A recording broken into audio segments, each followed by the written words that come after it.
আমি নাফরমানি করব না, আমি আমার রবের হুকুম থেকে এক চুল নড়ব না। কি হবে শেষ পর্যন্ত? এই পৃথিবী ষড়যন্ত্র করুক আর হুমকি দোক আর ধমকি দোক, শেষ কি করবে? গুলি করবে। শেষ কি করবে? ব্রাশ ফায়ার করবে। শেষ কি করবে? গুম করে দিবে। শেষ কি করবে? হত্যা করবে।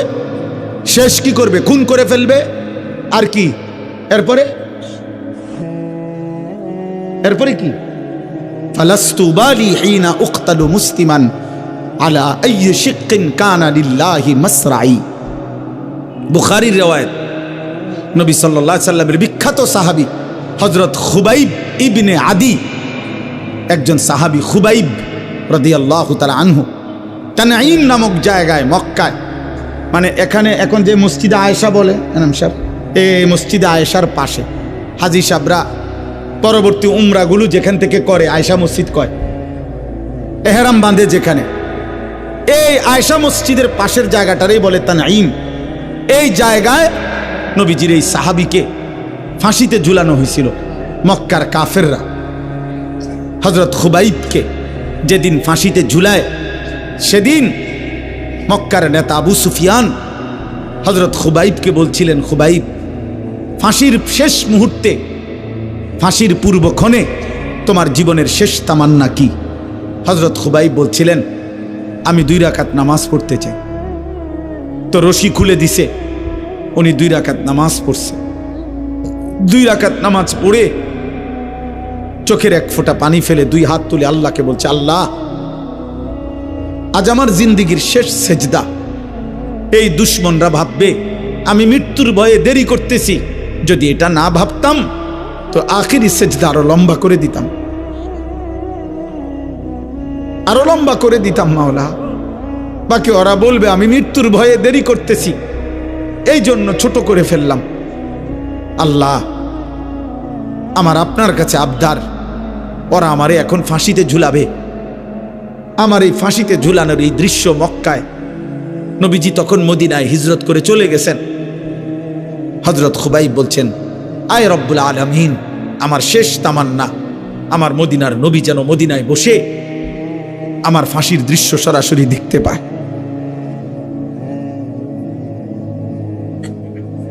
তো মক্কার কুরাইশ আবু সুফিয়ান তখন বলছিল, খুবাইব, তোকে এখন আমরা হত্যা করে ছাগলের চামড়া যেভাবে ছিলে ফেলে, আমরা তোকে এইভাবে চামড়া খুলে ফেলবো, ছিলে ফেলবো।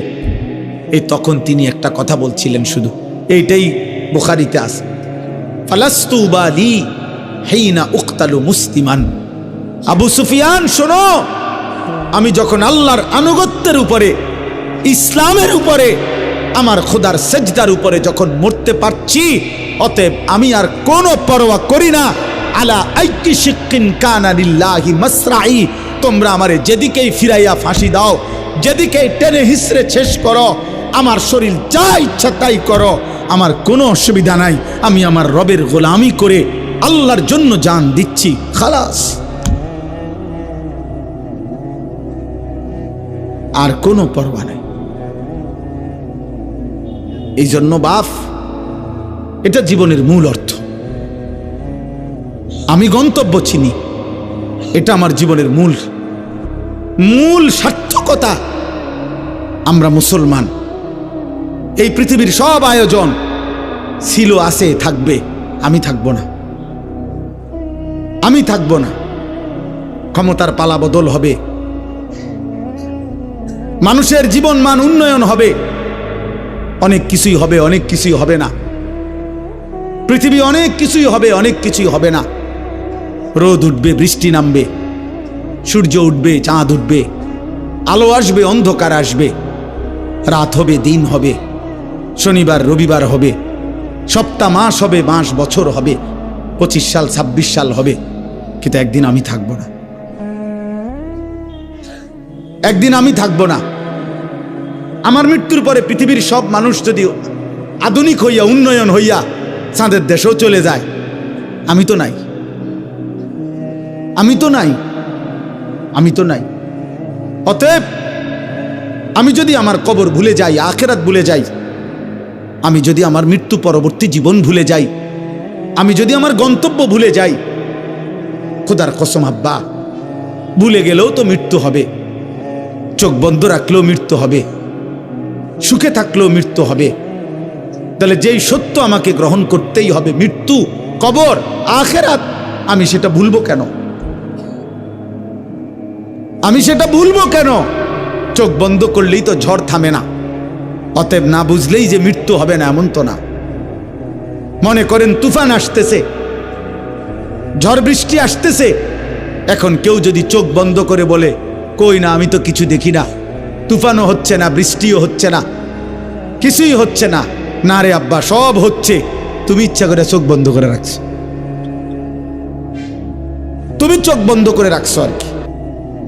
অতএব আমি আপনাদের কাছে বললাম, আপনারা অনেক সময় মনে করেন আমরা হুজুররা শুধু আখিরাতের কথা বলি, কবরের কথা বলি, আসমানের উপরে আর মাটির নিচের কথা বলি। না রে বাপ, আরো কথাও বলি। বাকি এই দুই কথা বলা অপরাধ, এই দুই কথা বলা ত্রুটি, এটা আপনারে বলছে কে?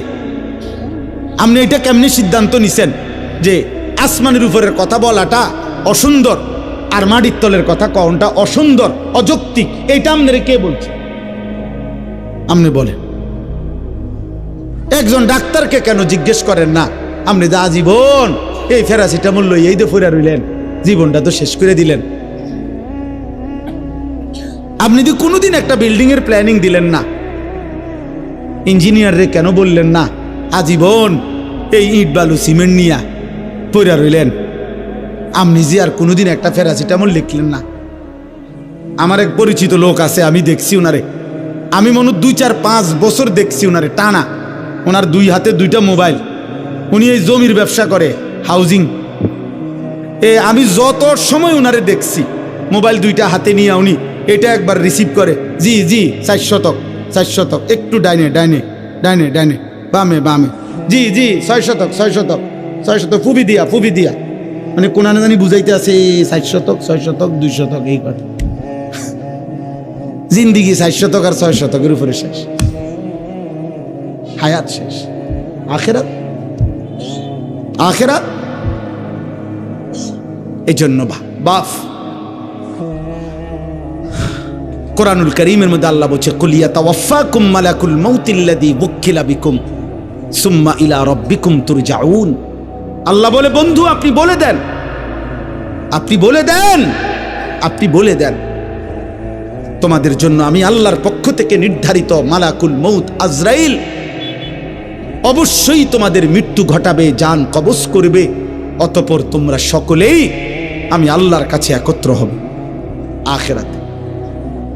আখিরাতে এটা ভুলে গেলে চলবে না আব্বা, এটা ভুলে গেলে চলবে না। এই জন্য আমি অনুরোধ করছি, এই ওয়াজ মাহফিলের মূল মাকসাদ, আমার ছোট বুঝ, এটা আমার ছোট্ট বুঝ যে আখিরাত মনে রাখা। আমার জীবনের আরেকটা অংশ আছে, আমার জীবনের আরেকটা গন্তব্য আছে। 2-4টা ভালো কাজ, 3-4টা ভালো কাজ, আমার কথা রাগ হইয়েন না। 2-4টা 10টা ভালো কাজের দ্বারা পৃথিবীতে সমাজসেবক, মানব দরদি, জনদরদি হওয়া যায়। পৃথিবীর বাহবা মিলে, কিন্তু আল্লাহর কসম জাহান্নাম থেকে মুক্তির জন্য, আখিরাতের সফলতার জন্য 4টা ভালো কাজ যথেষ্ট না, 6টা ভালো কাজ যথেষ্ট না। 23 বছরের মুকাম্মাল ইসলাম, 30 পারা পূর্ণ কোরআন আপনার আমার জীবনে শতভাগ বাস্তবায়ন করা জরুরি। খামখেয়ালি করবেন না। আখিরাত 30,000 টাকা না, হাসরের মাঠ জান্নাত টাকা 30,000 না। মসজিদে টাকা 30,000 দিছেন, 4টা ফ্যান কিনা দিছেন, 2 কাতার টাইস করে দিছেন, জান্নাতের বুঝ হয়ে গেছে না? হ্যাঁ, জান্নাত কিতা 2টা রুম আর একটা বারিন্দা। বহু সাবধান, আমি বললাম বহু ধনাঢ্য ব্যক্তি, বহু সম্পদশালী ব্যক্তি শুধু সাদাকা, মানে শুধু দান সদকাকেই মনে করে আখিরাত, শুধু এটারই মনে করে বড় আখিরাত। মানুষের দেখা হইলেই শুনাইব, হুজুর মসজিদ করছি, মাদ্রাসা করছি, এতিমখানা করছি, লিল্লা বোর্ডিং করছি, এটি সবটি মিলাইয়া একটা আমল সাদাকা। এটি সবটি একটা 100 কোটি টাকাও যদি আপনি দান করেন, হুজুর আপনি বলেন সবটা একটা আমল কিনা? একটা আমল না, দান সাদাকা 1,00,000 কোটি টাকা হোক, এটা তো একটা আমল। তো নামাজ, রোজা, হজ, চরিত্রের পবিত্রতা, হালাল উপার্জন, আপনি যে মিশা কথা কন, আপনি যে 2 নম্বরই ব্যবসা করেন, আপনি যে লোন নিছেন 1 কোটি টাকা 200 কোটি টাকা, কারে বুঝান সিটারি? হ্যাঁ, আখেরাত আমার আপনি বুঝ দিলেন, আমি না বললাম মার হাবা জনাব অমুক 20,000 মার হাবা, হাবারে মার,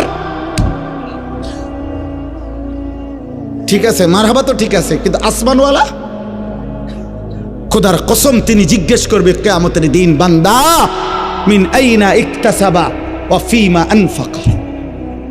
আল্লাহ তাআলা বলবেন আমার বান্দা হিসেব দাও, একটা একটা টাকা কোত্থেকে উপার্জন করেছো, একটা একটা টাকা কোথায় ব্যয় করেছো। আমি আপনাদেরকে দানের নিরুৎসাহিত করছি না, সতর্ক করছি। আমার এটা একটা ভয়, অসংখ্য আল্লাহর বান্দা এমনও হইতে পারে দান সৎকা করে গেছে, আমি তারে কেবল বাহবাই দিয়ে গেছি, কিন্তু হারাম থেকে যে বাঁচা দরকার। সুদের টাকা দান করলে যে কবুল হবে না, ঘুষের টাকা দান করলে কবুল হবে না, ওজনে কম দেওয়া টাকা দান করলে কবুল হবে না, 2 নম্বরই 6 নম্বরই টাকা দান করলে এটা কবুল হবে না, হবে না, হবে না, দৈন্তার নয় কান না। এ কথা যদি আপনারে আমি না বলি, হতে পারে আখেরাতে আমি আটকায়া যাব। ওই লোক বলবে আমি দিছিলাম, হুজুররা আমারে কিচ্ছু কয় না। নাইলে আমি আরেকটু চেষ্টা করতাম, আরেকটু নয়তো চেষ্টা করতাম হালাল হারামের পার্থক্য করার, কিন্তু হুজুরা তো বিষয়টা আমার এরকম ক্লিয়ার করছে না, আমার তো কেবল মারহাবা না দিল। তখন কি হবে আব্বা? তখন তো আমি আটকায় যাব। আজকে মনে করেন এখানে যদি আমরা 500 লোক হই, আর এখন যদি 1 ঘন্টা সময় পার হয়, তো 500 ঘন্টা পার হইছে 500 জনের। এই 500 জনের 500 ঘন্টা আল্লাহর কসম আল্লাহর পক্ষ থেকে আমার কাছে আমানত। আমাকে এর হিসাব দিতে হবে, আমাকে 1 ঘন্টার হিসাব দিতে হবে না, 500 ঘন্টার হিসাব দিতে হবে। কারণ এই মানুষগুলো আল্লাহর কথা শুনতে বসছিল। এই জন্য আপনাদের কাছে আমি অনুরোধ করছি, আপনি পুরা দিন মানতে হবে। যদি বলেন হুজুর আপনার মধ্যে তো ত্রুটি আছে, হ্যাঁ আমার মধ্যেও ত্রুটি আছে, আমি খোলা কণ্ঠে বললাম, আপনি আমার জন্য দোয়া করেন। কথা বোঝেন নাই? আপনি যদি বলেন অমুক হুজুরের মধ্যে তো ত্রুটি আছে, তো আপনি ওনার লেগে দোয়া করেন। আপনাদের জন্য আমরা দোয়া করি কিনা? কথা বলেন না?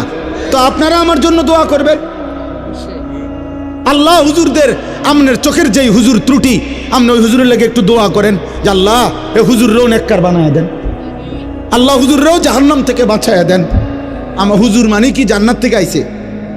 তাই হুজুর হিসাব দিতে হবে না? আখেরাতে হিসাব দিতে হবে কি না বলেন? অতএব বাপ, এই কোনো রকম খামখেয়ালি করা যাবে না। আখেরাত খামখেয়ালি না আব্বা।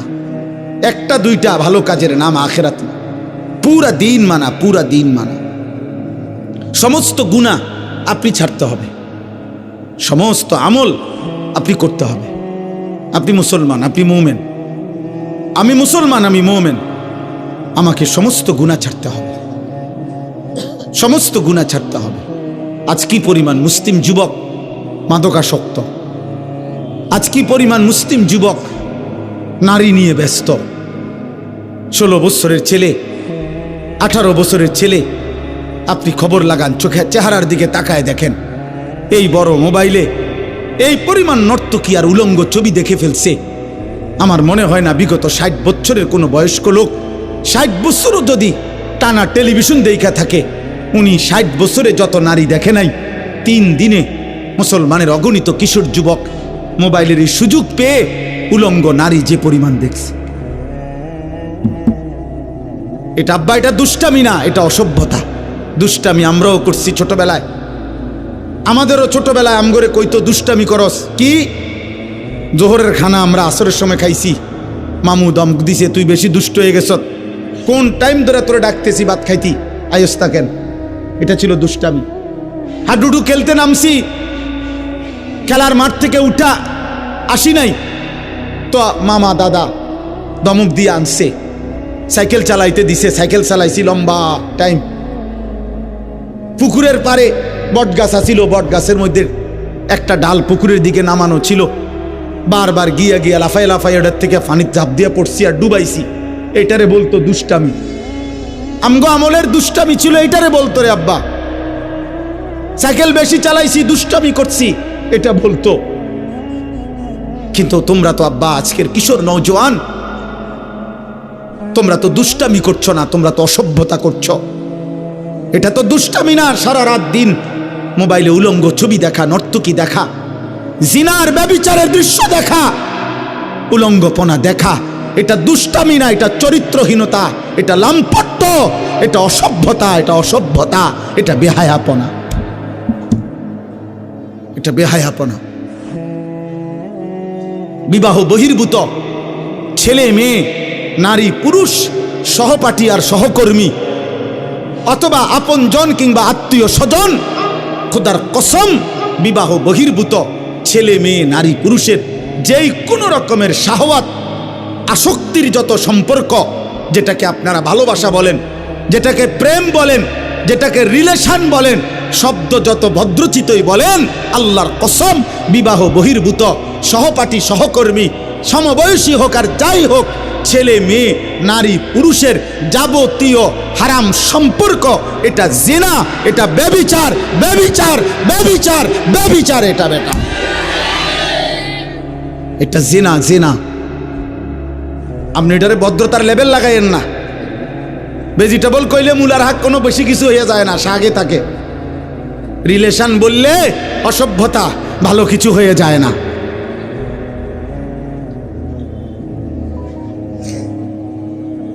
অতএব এটা জরুরি।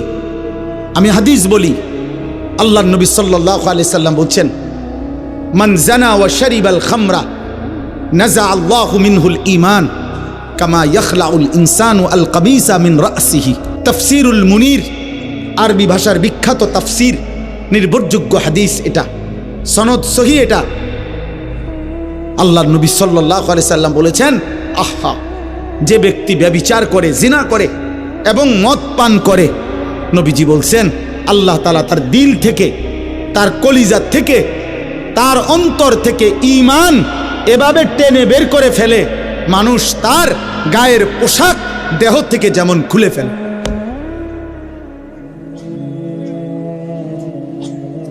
কি ভয়ঙ্কর কথা বলেন, বলেন কি ভয়ঙ্কর কথা। আল্লাহ রসুল বলছে আল্লাহ তাআলা তার অন্তর থেকে ঈমান নাযা, টেনে বের করে ফেলে, মানুষ যেমন তার গায়ের জামা খুলে ফেলে। রাসূলুল্লাহ সাল্লাল্লাহু আলাইহি ওয়াসাল্লাম বলছে, মান শারিবাল খামরা তারাকাস সালাহ ওয়া ওয়াকা আলা আম্মাতিহি ওয়া খালাতিহি।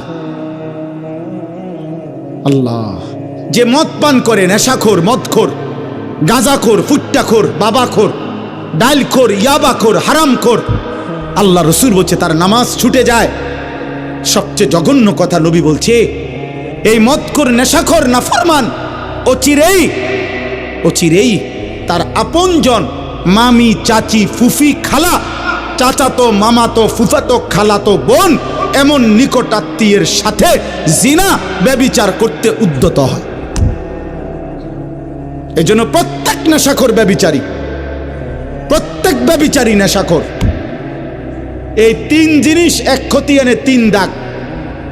যেখানেই মদ সেখানেই নারী, সেখানেই গান বাদ্য।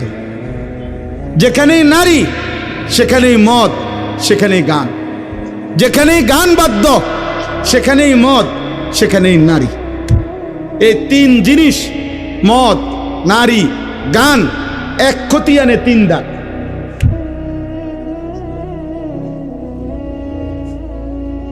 রাসূলুল্লাহ সাল্লাল্লাহু আলাইহি ওয়াসাল্লাম বলছেন, গানে আসক্ত ব্যক্তিকে আল্লাহ তিনটা শাস্তি দিবে। নবীজি স্পষ্ট বলছেন, তিনটা শাস্তি আল্লাহ দিবে। এক নাম্বার, মাটি ধসিয়ে ধ্বংস করে দিবে। দুই, পাথরের